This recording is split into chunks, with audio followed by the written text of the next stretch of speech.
Olá pessoal, tudo bem? Hoje eu vou falar sobre uma palavra que se chama a segunda graça de ouro, que está numa literatura que se chama Brasas do Altar. Para começar a falar disso, eu vou ler um versículo aqui, acho que muita gente conhece, que está em 1 Coríntios 13, capítulo 13, versículo 13. Diz assim: Agora, pois, permanecem a fé, a esperança e o amor, estes três. Porém, o maior destes é o amor. Todo mundo está muito acostumado a ler esse texto de Coríntios, que enfatiza muito o amor, já que ele descreve todas as características do amor. E só que passa um pouco batido essas outras duas coisas aqui que diz nesse versículo que eu li, que é a fé, esperança e o amor. Por que essa palavra se chama a segunda graça de ouro? Aqui está escrita 3 graças de ouro. A primeira graça de ouro é a fé, a segunda graça de ouro é a esperança e a terceira graça de ouro é o amor. Por que graça? Porque são coisas dadas a nós por Deus, pela graça dele. Então, por isso, graça. E hoje vamos falar da segunda graça de ouro, a esperança. A gente está precisando muito falar sobre esperança nos tempos de hoje, porque muitas pessoas perderam a sua esperança. Perderam a sua esperança na vida, perderam a sua esperança na salvação, perderam a sua esperança na vida eterna, perderam a esperança de dias melhores. E para quem acredita em Deus, para quem ama Deus, isso não existe, porque é uma característica do nosso DNA, de cristão e de filho de Deus, que é ter esperança. A gente pode descrever a esperança como um tipo de alegria. É uma alegria que não se deve a coisas que acontecem, não se deve a pessoas, não se deve a nada do presente, mas é uma alegria que sentimos, a esperança, de coisas que estão por vir. A esperança, já diz o nome, é quando se espera, esperança de algo melhor, de coisas boas. Então, é um tipo de alegria que a gente sente de coisas que ainda não aconteceram. Um entusiasmo, uma expectativa. Para entender o real propósito dessa esperança, dessa graça de ouro, eu vou ler um outro versículo aqui, que está em Hebreus 6, capítulo 6, que são os versículos 18 e 19, que diz assim: Para que, mediante duas coisas imutáveis, nas quais é impossível que Deus minta, forte alento tenhamos, nós que já corremos para o refúgio, a fim de lançar mão da esperança proposta, a qual temos por âncora da alma, segura e firme, que penetra além do véu. Véu aqui, nesse versículo, está descrevendo a presença de Deus, então lembre bem disso.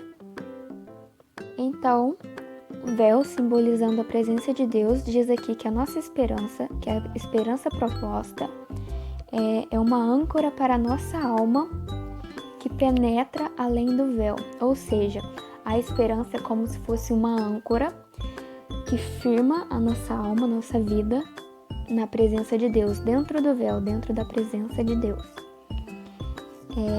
Então nós ancoramos em Deus. A esperança que Deus tem para nós está em nós sermos ancorados em Deus. Ser ancorado é ser firmado, segurado, fortalecido em Deus, né? Aí eu vou ler um pedaço aqui da palavra que descreve isso. Está escrito assim: Pode haver ocasiões onde sentimos que a nossa vida não é nada mais do que apenas um tumulto contínuo e um conflito. Mas se tivermos a esperança ancorada em Deus, perceberemos que em todas elas haverá uma alegria e uma antecipação das coisas melhores que estão por vir. Ou seja, você pode ter conflitos na sua vida, Você pode ter tumultos, dificuldades, mas a sua esperança estará sempre em Deus.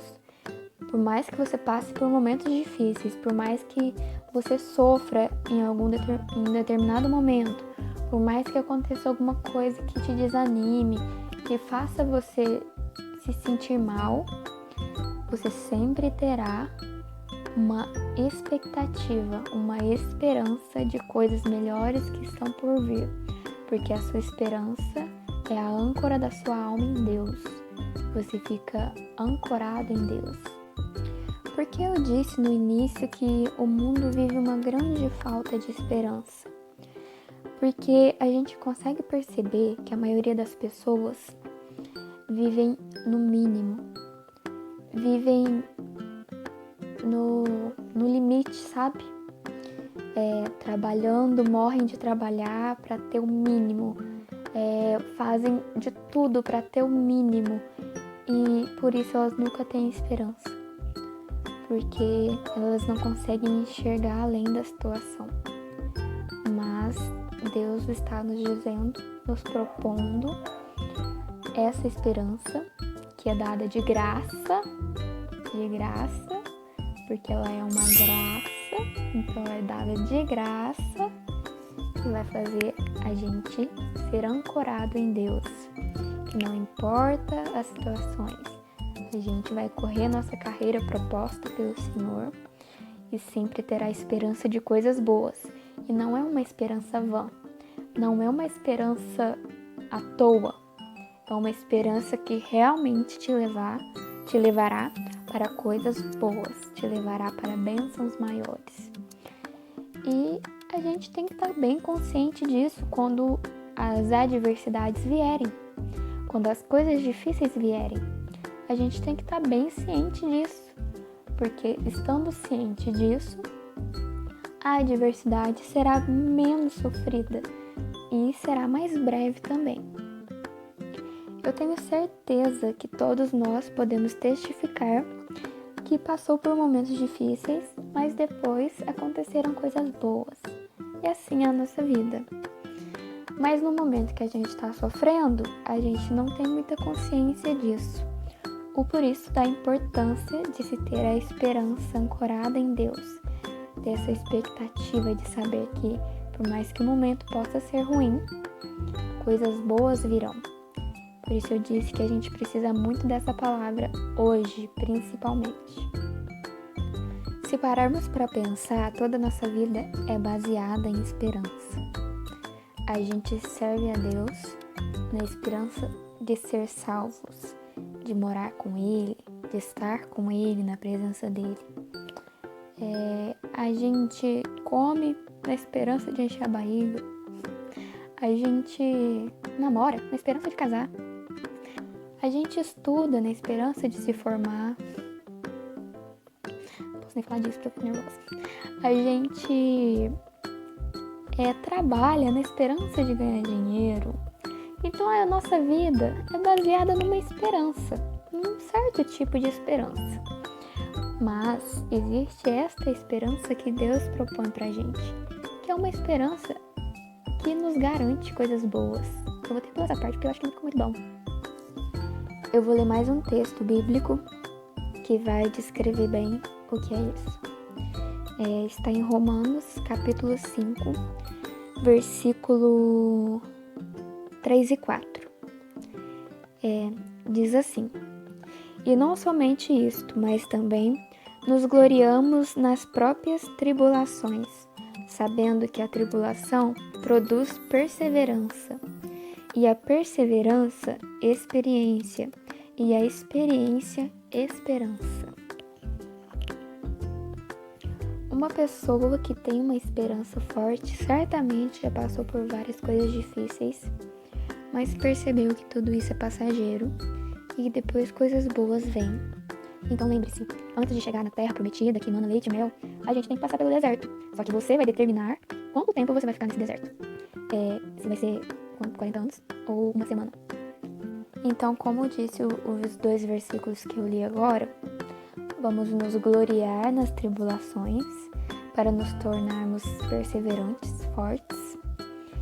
e esperançosos em Deus, sabendo que Ele tem o melhor para cada um, Ele cuidará de tudo, tudo vai passar, coisas boas virão.